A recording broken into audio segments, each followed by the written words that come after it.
It was the first time I was staying in my aunt's house completely alone. She had flown overseas for a month and asked me to house sit for her. I was 22 and didn't think much of it. Free food, nice suburban neighborhood, and peace and quiet. It was a 2-story house with an attic, which was only accessible by one of those pull-down ladders in the upstairs hallway.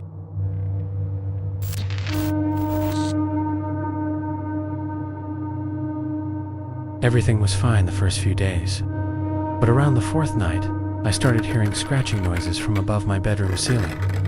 At first I thought it might be raccoons or squirrels, but it wasn't just one noise. It was pacing. Slow, careful footsteps moving from one side of the attic to the other. Every night.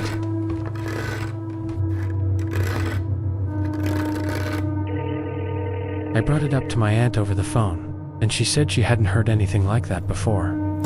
She suggested maybe a raccoon got in, and told me to check it out with a flashlight. So the next night, around 11 p.m., I stood under the attic hatch, pulled the string down, and climbed up with a flashlight in one hand and a broom in the other, just in case. The attic was dusty and cramped, filled with old boxes and insulation. I swept the light across everything, not seeing any movement. But then I noticed something strange. A large flattened area in the insulation near the corner, as if someone had been lying there. Next to it was an empty food wrapper, one I didn't recognize. That was enough for me. I backed down the ladder and shut it tight. I called the police and told them what I'd found. When they came and searched the attic thoroughly, they found more food wrappers, a backpack, and an old flip phone with no battery. They said someone had been living up there, probably slipping in through the small vent on the side of the house. No one was caught, but I still wonder how long they were watching me, and how many nights they were just a few feet above my bed.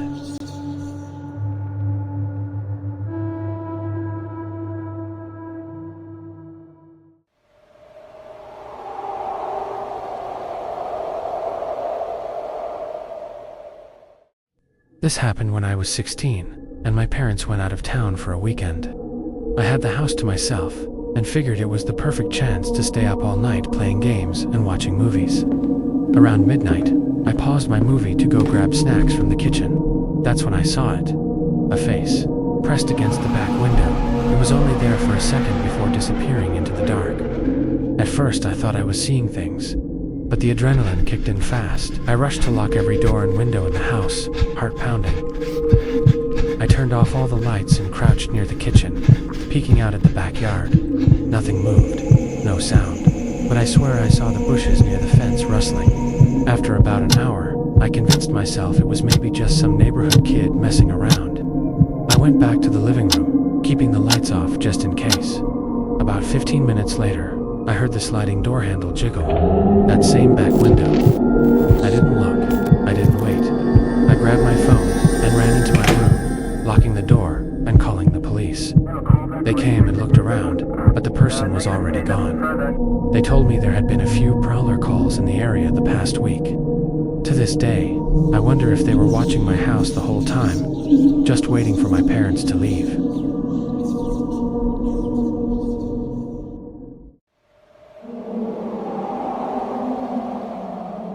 When I was 13, I stayed home from school sick one day. Both my parents had to work, so I was left in the house alone. Around 11 a.m., I got up to go to the bathroom.